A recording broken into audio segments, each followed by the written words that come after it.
Pertanyaan saya pertama dok ya, ini istri saya, itu sering kram dok ya, tiba-tiba itu.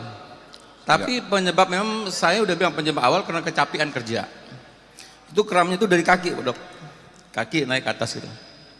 Nah itu mungkin itu pertanyaan pertama penyebabnya apa itu dok? Karena sering kram tuh hampir setiap hari.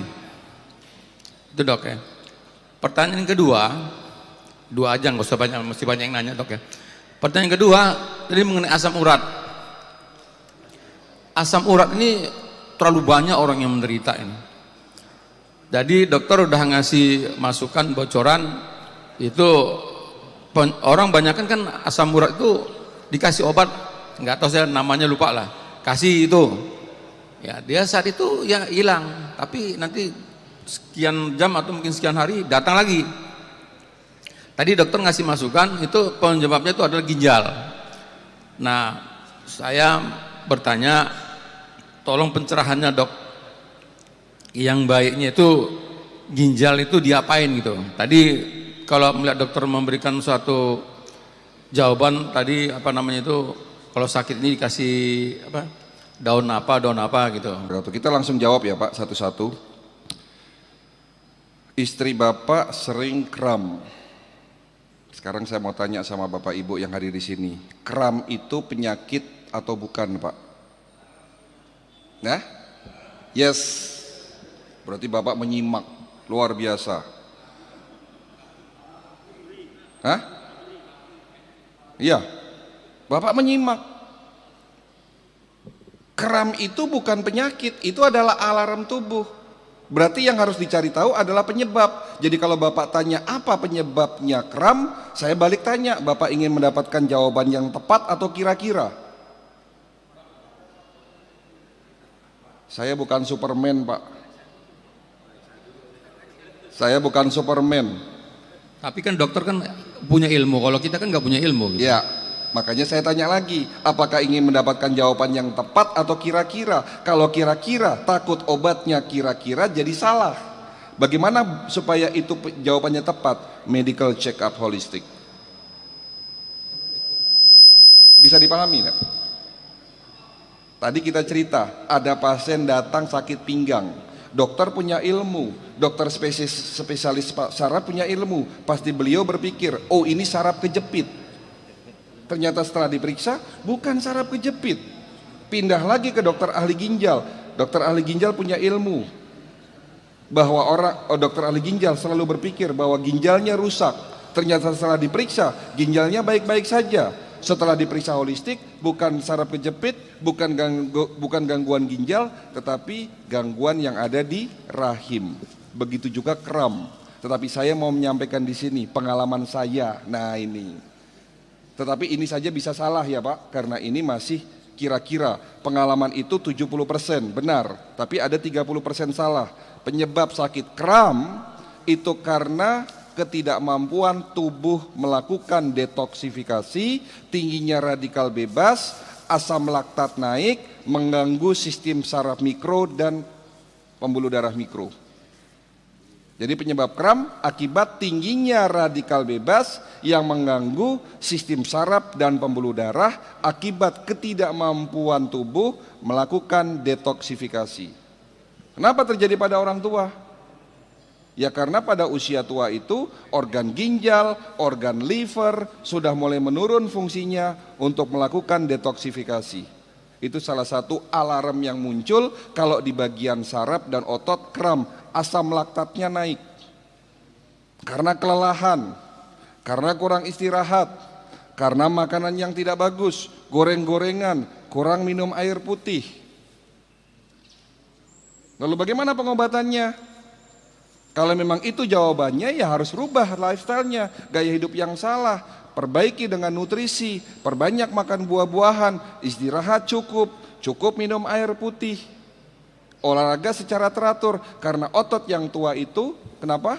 Harus dilatih terus-menerus agar lebih lentur, karena pada penderita usia tua, pembuluh darah maupun saraf itu sudah mulai sklerosis. Sklerosis itu artinya apa?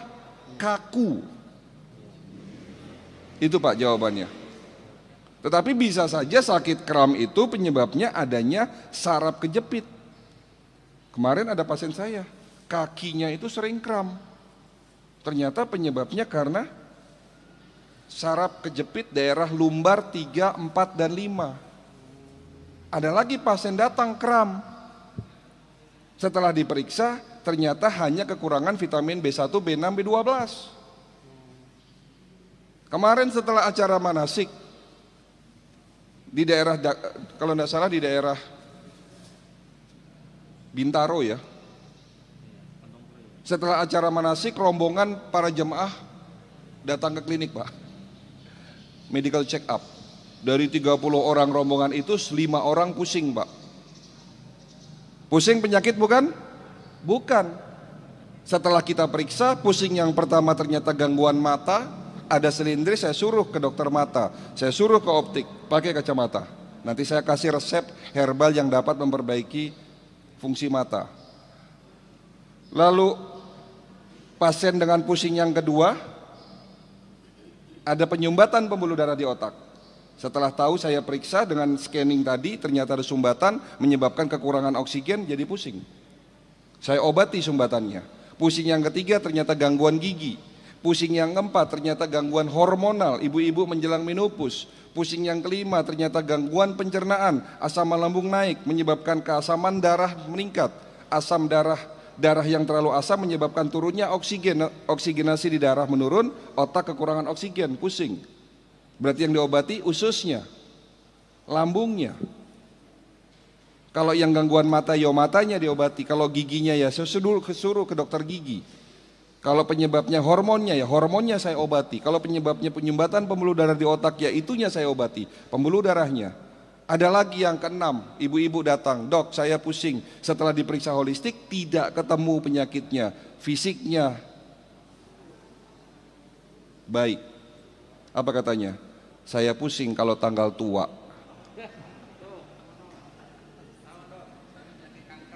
Nah, jadi jangan obati alarm tubuhmu, cari tahu alarmnya muncul, obati penyebabnya.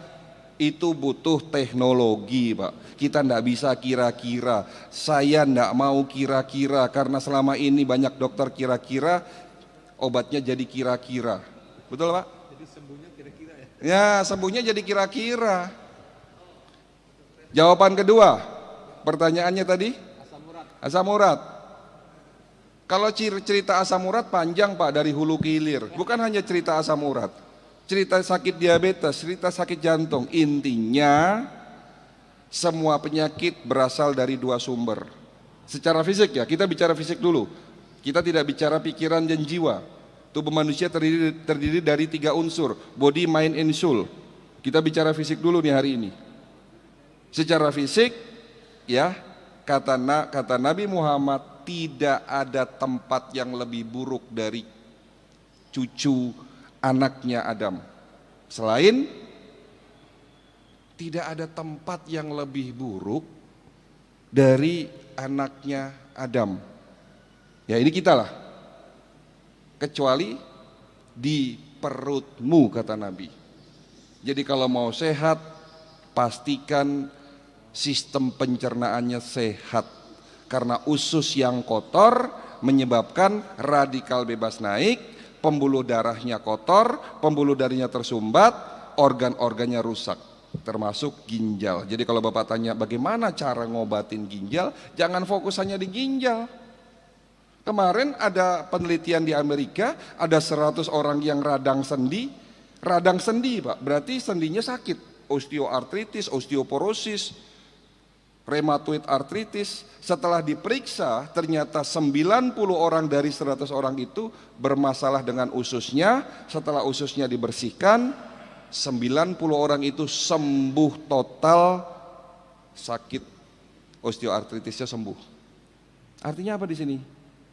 Bahwa sakit kita belum tentu penyebabnya di tempat yang sakit. Holistik mengobati penyebab bukan akibat. Jadi kalau Bapak tanya, dok gimana cara ngobatin ginjal supaya tidak kena asam urat, gimana cara mencegah penyakit jantung, gimana cara ngobatin stroke, ya, pastikan ususnya, darahnya bersih.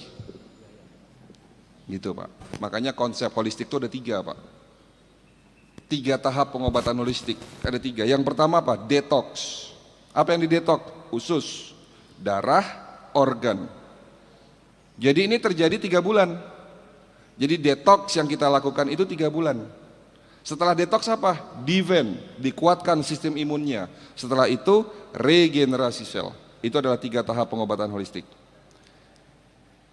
Bapak Ibu pernah baca buku judulnya Body, Mind and Soul? Belum ya? Kalau Dr. Jaidul Akbar punya buku judulnya apa? JSR ya, Juru Sehat Rasulullah. Nah ini ada buku. Iya, kalau Dr. Jaidul Akbar itu punya buku judulnya JSR, Juru Sehat Rasulullah. Tapi ada buku lagi, cukup bagus bukunya, judulnya Body, Mind and Soul.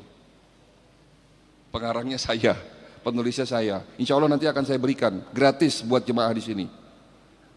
Tapi yang datang ke klinik saya nanti. Itu sebagai buku panduan, ya. Oke, gitu ya Pak.